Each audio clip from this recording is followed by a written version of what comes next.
یہ ہم سب کی زندگی کا جو وقت گزر چکا ہے وہ تو معلوم ہے، لیکن جو باقی ہے اس کا کوئی پتہ نہیں ہے۔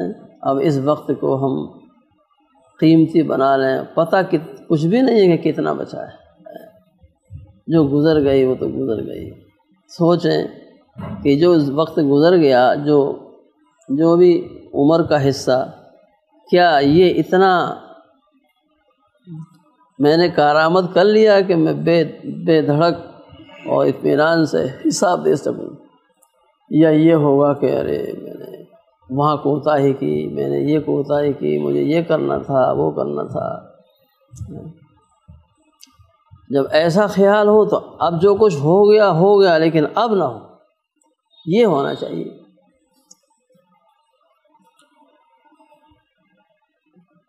اپنی اس باقی ماندہ زندگی کی ایسی قدر کرے کہ اب کوئی غلطی کوتاہی نہ ہو اور اللہ تعالیٰ کا کوئی حکم نہ چھوٹے۔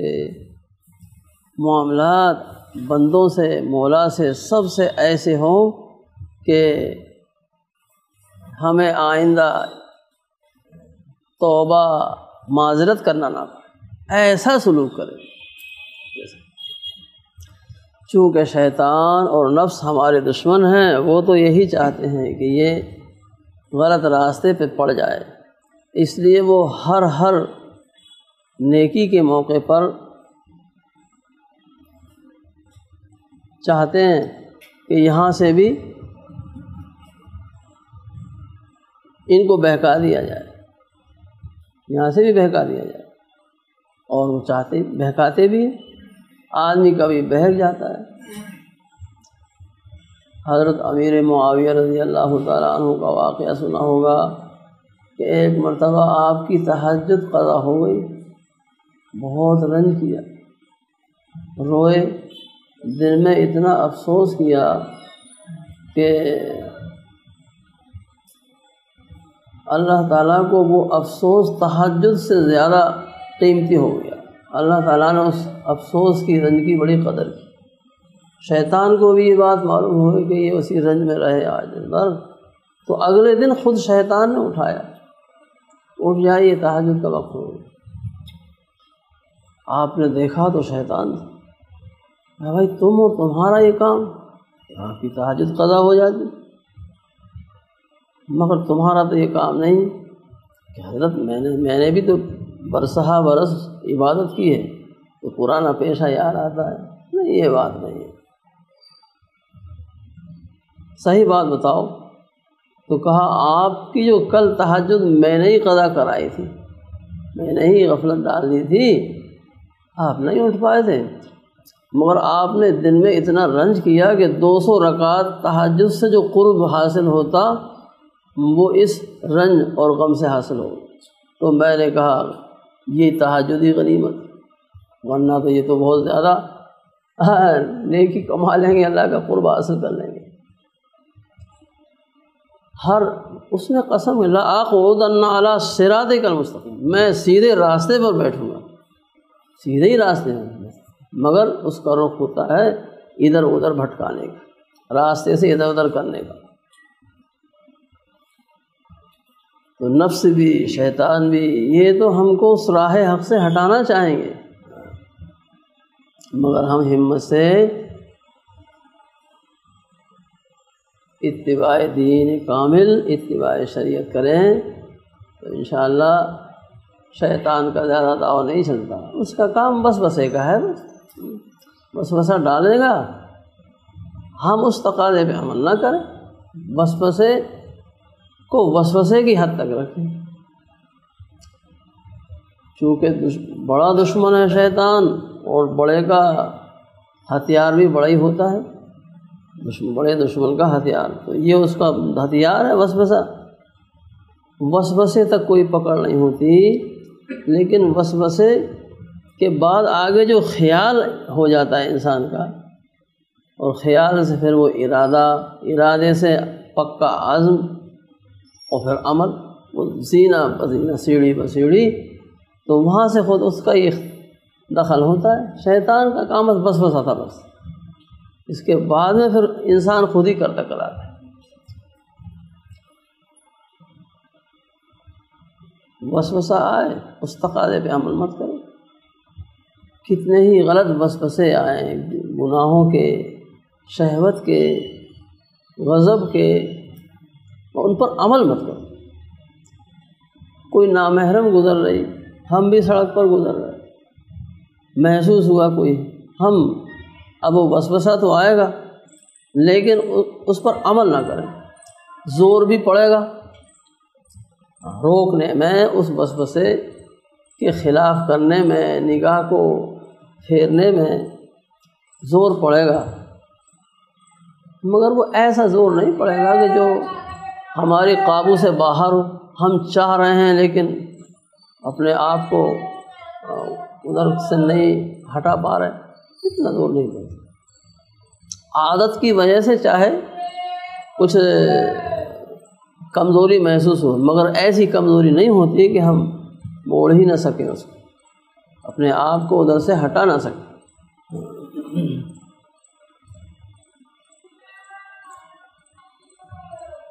کتنے ہی تقاضے ہوں گناہ کے، معصیت کے، شیطان کی طرف سے، نفس کی طرف سے، ہمت کر کے جب ایک بار ہم اس سے بچ جائیں گے تو اگلی بار وہ وسوسہ اس سے کم آئے گا.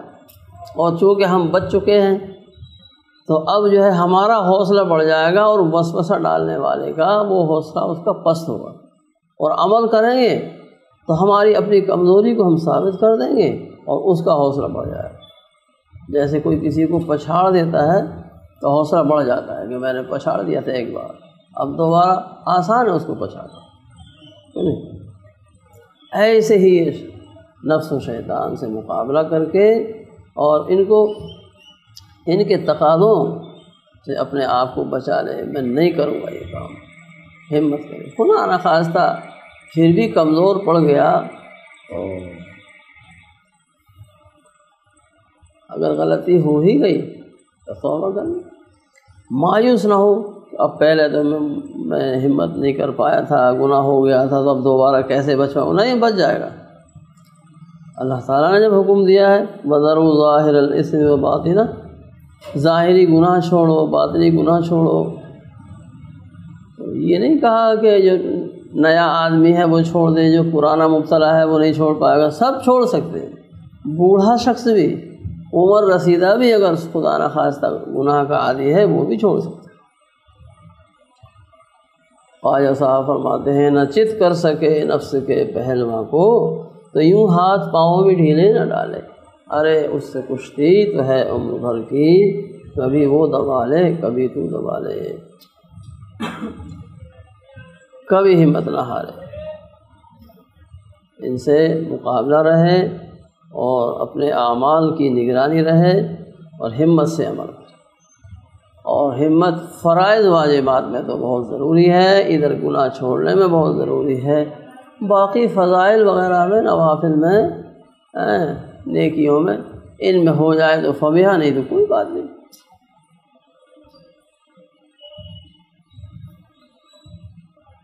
یہ بھی ایک شیطان کا حربہ ہوتا ہے کہ وہ نوافل میں اتنا مشغول کر دیتا ہے کہ فرائض میں کوتاہی ہو جائے. نوافل سے کتنا کمائے گا؟ وہ تو نفل ہے. فرائض بہت عام ہوتے ہیں، ان میں کوتاہی کرا دے گا. جیسے کوئی رات بھر عبادت کرے اور فجر میں کوتاہی کرے، ظاہر میں تو اس نے بہت نیکی کی لیکن حقیقت میں اس نے نیکی نہیں کی. فرائض سے جو قرب بڑھتا ہے اللہ تعالیٰ کا، وہ نوافل سے نہیں. 70 نوافل پر ایک فرض کی تلافی ہوتی ہے، 70 نفلوں سے ایک فرض کو پورا کیا جائے گا.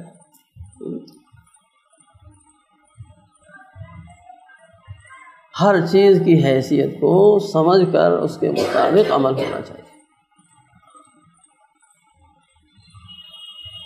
تو ہم سب کو اپنی اس زندگی کو بہت ہی انمول، بے اعتبار اور بے بھروسہ سمجھ کر جو باقی ماندہ ہے اس کی بڑی قدر کی، بڑی اس کی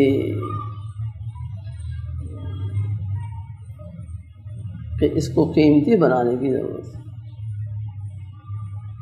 طریقہ اس کا یہی ہے کہ اپنے اوپر جو اللہ تعالیٰ کے فرائض واجبات احکام عائد ہیں ان کی پابندی ہمت سے کرے، اور جو گناہ معصیت ہے چاہے پہلے سے عادی ہوں ان گناہ کے انہیں چھوڑیں، یا نئے تقاضے نئے نئے مواقع مناظر سامنے آئیں ان سے بچیں، اور حساب بھی کر لیں آج میں نے کیا کیا، جو کرنے کے کام تھے وہی کیے یا جو نہیں کرنے کے تھے وہ بھی کیے، جو کہنے کی باتیں تھیں وہی کہیں یا جو نہ کہنے کی تھیں وہ بھی کہہ بیٹھے۔ اب وہ تو ہو چکی، اب ان کی تلافی ہی ہو جائے، ان کی بھرپائی ہو جائے۔ روزانہ اس طرح کرنے سے انشاءاللہ زندگی پہلے سے ہر آئندہ دن گزشتہ دن سے بہتر ہوتا چلا جائے گا، اللہ تعالیٰ کا قرب بڑھتا چلا جائے گا۔ پھر بھی کبھی خدا نخواستہ غلطی ہو ہی جائے بس توبہ سے تلافی کر لیں، مایوس نہ ہو۔ کتنی ہی بار غلطی ہو جائے تو بھی مایوس ہو، شیطان مایوس کرتا ہے کہ اتنے گناہ کر رہے ہو پھر کہاں تمہاری توبہ قبول ہوگی، کبھی مایوس ہو۔ گناہ سے ایک حجاب تو ہو جاتا ہے، مگر وہ حجاب ایسا نہیں ہوتا کہ اب اللہ تعالیٰ توبہ قبول کریں گے ہی نہیں، توبہ قبول ہو جائے گی۔ بس اللہ تعالیٰ ہم سب کو محاسبے کی اور زندگی کی قدر دانے کی توفیق عطا فرمائے۔ وآخر دعوانا ان الحمد للہ رب العالمین۔